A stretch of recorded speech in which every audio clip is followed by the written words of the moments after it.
Assalamualaikum everyone. Welcome to Shimur Memorial Arts of the School and College.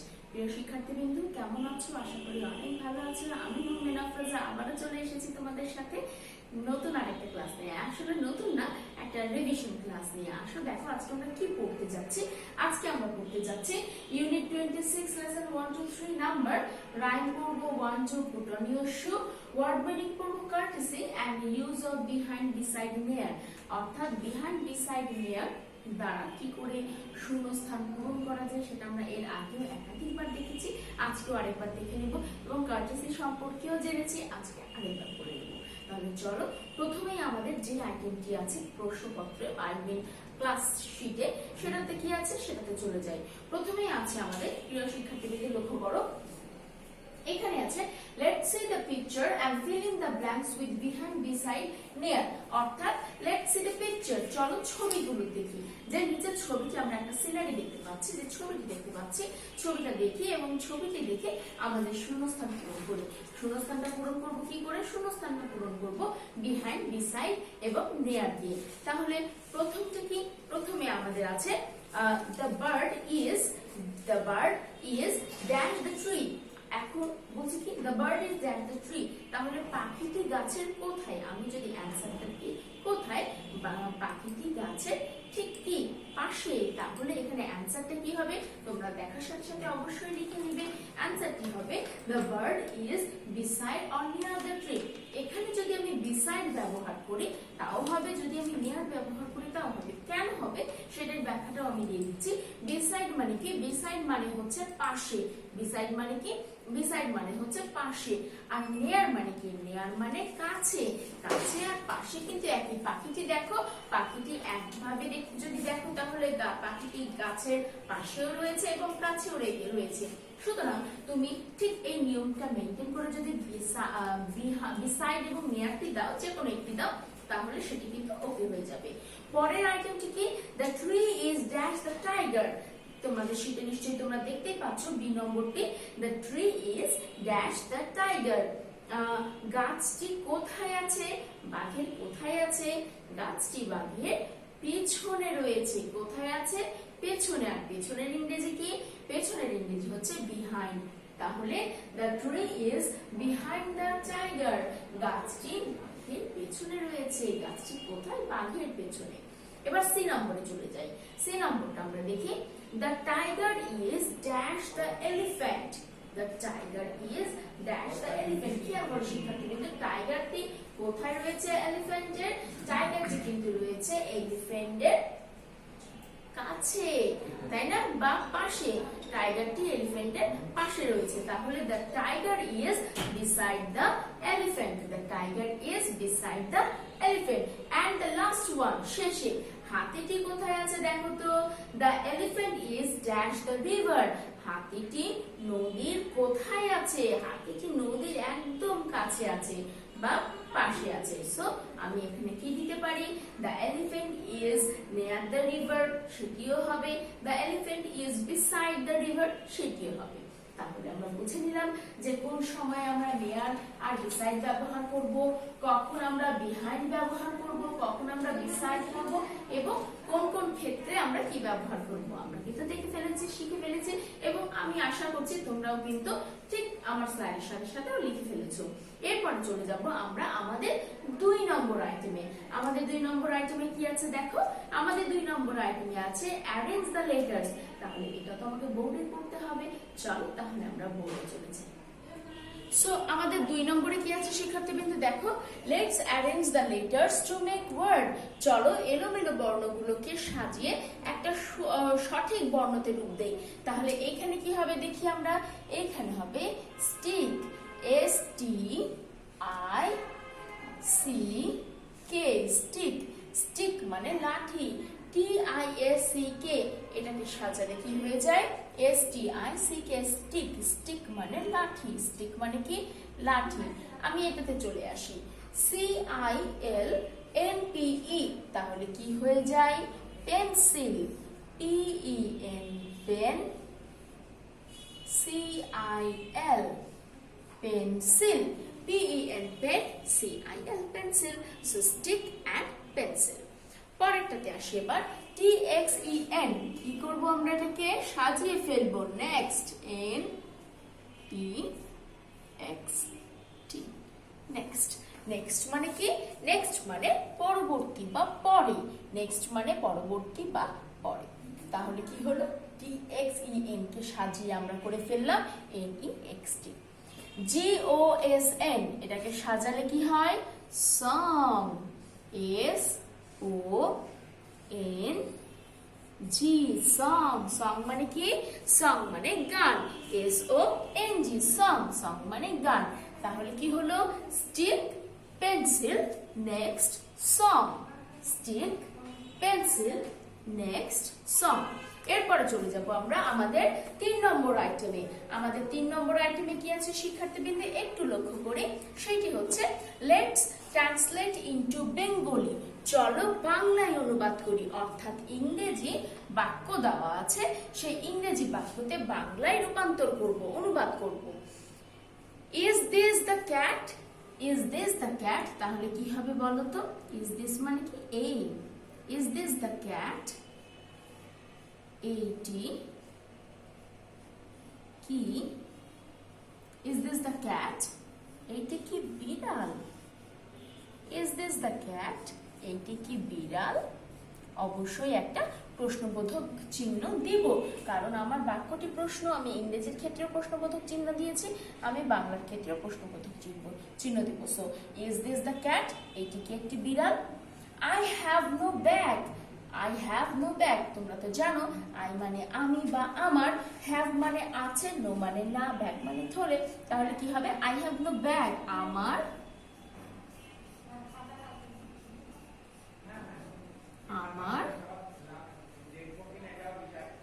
থলে নেই আমার কি নেই আমার থলে নেই I have no bag আমার থলে নেই সি নম্বর কি আছে দেখো শিক্ষার্থীবৃন্দ ড্র এ হেন ড্র এ হেন ড্র মানে আঁকানো এ হেন মানে একটি মুরগি তাহলে একটি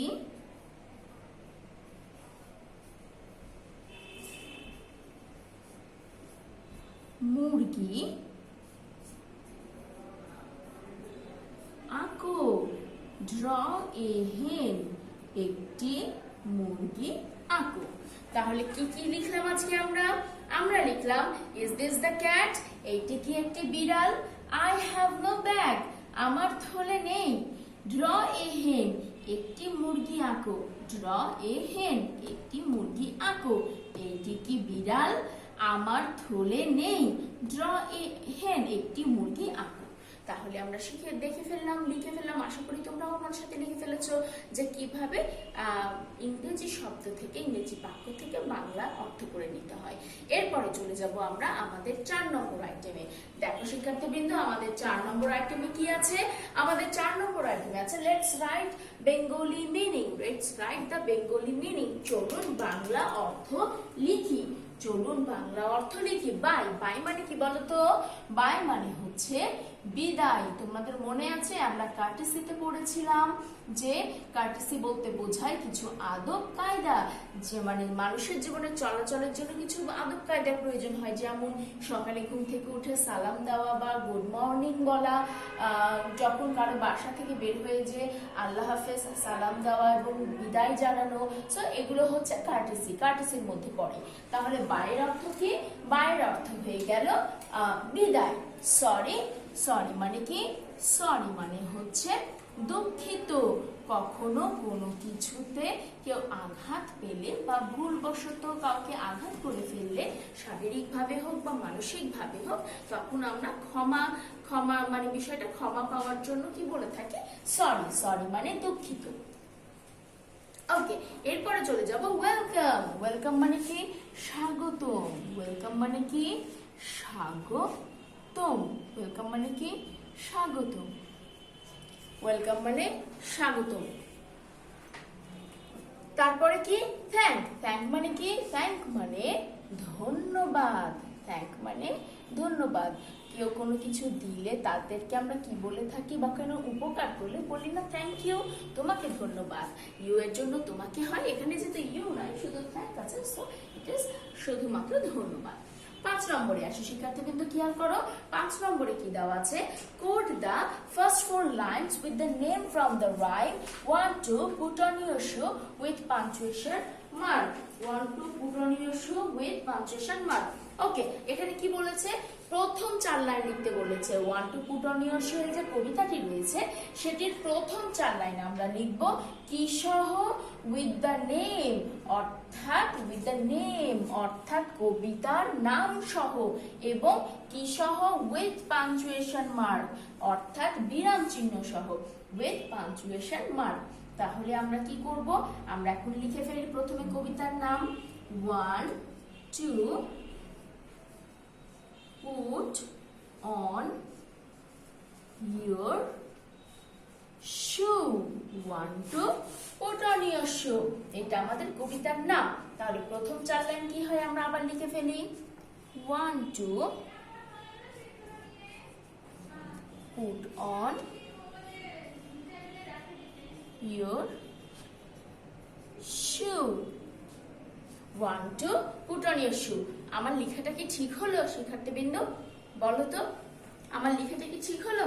না, আমার লেখাটা কিন্তু ঠিক হলো না। আমার কিন্তু লেখা ঠিক হয়নি। কেন লেখা ঠিক হয়নি বলো তো? কারণ আমি 1 2 পুট অন ইউর শু এক লাইনে লিখে দিয়েছি। এই কাজটা কিন্তু তোমরা সব সময় করো, এক লাইনে কিন্তু 1 2 পুট অন ইউর শু লিখে ফেলো, কিন্তু আমাদের কি এটা লাইন, আমাদের কিন্তু এটা সেকেন্ড লাইন, এটা কিন্তু আমাদের ফার্স্ট লাইন নয়। তাহলে আমরা কিভাবে লিখবো বলো তো? আমরা লিখবো ঠিক এইভাবে, প্রথমে দিব 1, তারপরে দিব 2, 2 এর পরে কিন্তু অবশ্যই একটা কমা হবে, 1 2। সেকেন্ড লাইনে দিব put on your shoe, put on your shoe, put on your shoe, 1 2 put on your shoe, তারপরে হবে ফুল স্টপ। প্রথম লাইনে হলো 1 2, সেকেন্ড লাইনে হবে put on your shoe, 1 2 put on your shoe, তারপরে আসবে কি, তারপরে আসবে 3 4, and the next লাইনে আসবে close the door, close the door, full stop. So 1 2 put on your shoe, 3 4 close the door. তাহলে আমাদের কয় লাইন হয়ে গেল? আমাদের কিন্তু 4টা লাইন হয়ে গেল, 1 2 3 4। তাহলে আমরা যে প্রথম 4 লাইনের কথা বললাম সেই প্রথম 4 লাইন কিন্তু আমাদের ওকে হয়ে গেল। এরপরে কিন্তু আমাদের আর কিছু লেখার প্রয়োজন নেই। সুতরাং আমরা ঠিক মতো প্রথম 4 লাইনটাই এভাবে লিখবো। তাহলে আশা করি ইতিমধ্যে তোমরা সম্পূর্ণটুকু লিখে ফেলেছো। এরপরে আমরা কি চলে যাব বলো তো?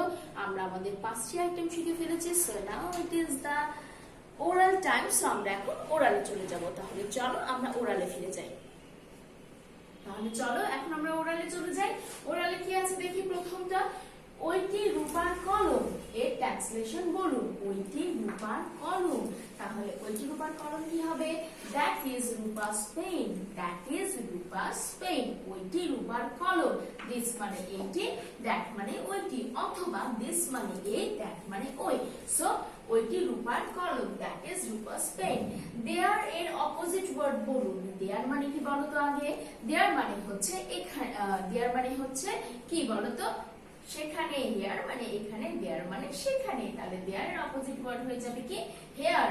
দূরভাষ যন্ত্র, দূরভাষ যন্ত্রের ইংরেজি কি হবে?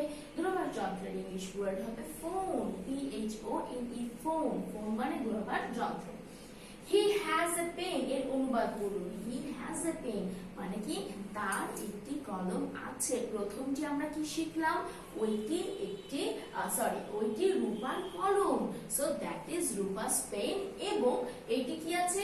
তার একটি কলম আছে। কি হবে? He has a pen। এবং আমরা ring ring it's the phone লাইনটি রিসাইট করব। হ্যাঁ, এখন আমরা একটু রিসাইট করব। Ring ring it's the phone. So শিক্ষার্থীবৃন্দ চলো আমরা রিং রিং ইটস দ্য ফোনটা একবার রিসাইট করে নিই। সো আমাদের আজকের লাইনটার নাম হচ্ছে কি? Ring ring it's the phone. Ring ring it's the phone. Ring ring it's the phone. Hello, hello, I am a rat on a mat. Is this the cat? I am a cat in a hat, but I am not at home. আরেকবার একটু করে নেই। Ring ring it's the phone, এটা আমাদের রাইমের নাম। So ring ring it's the phone. Ring ring it's the phone. Hello hello, I am a rat on a mat. Is this the cat? I am a cat in a hat, but I am not at home. তাহলে প্রিয় শিক্ষার্থীবৃন্দ, আশা করি তোমাদের ক্লাসটি ভালো লেগেছে, তোমরা খুব সুন্দর করে লিখে ফেলেছো আমার সাথে সাথে। তাহলে নেক্সট ডে কি হবে? নেক্সট ডে তোমাদের ফিডব্যাক হবে। আজকে যেটার উপরে ক্লাস দিলাম অবশ্যই সেটার উপরেই, তবে এটা রিভিশন ক্লাস হলো, so revision feedback 26 lesson 1 to 3 number 1 to put on your shoe word meaning courtesy and use of beside behind and near। তাহলে তোমরা সকলেই ভালো থাকবে, সুস্থ থাকবে, বাসায় থাকবে এবং পড়াশোনা করবে। তোমাদের সাথে আবারও দেখা হবে। সবাই সকলকে অনেক ধন্যবাদ।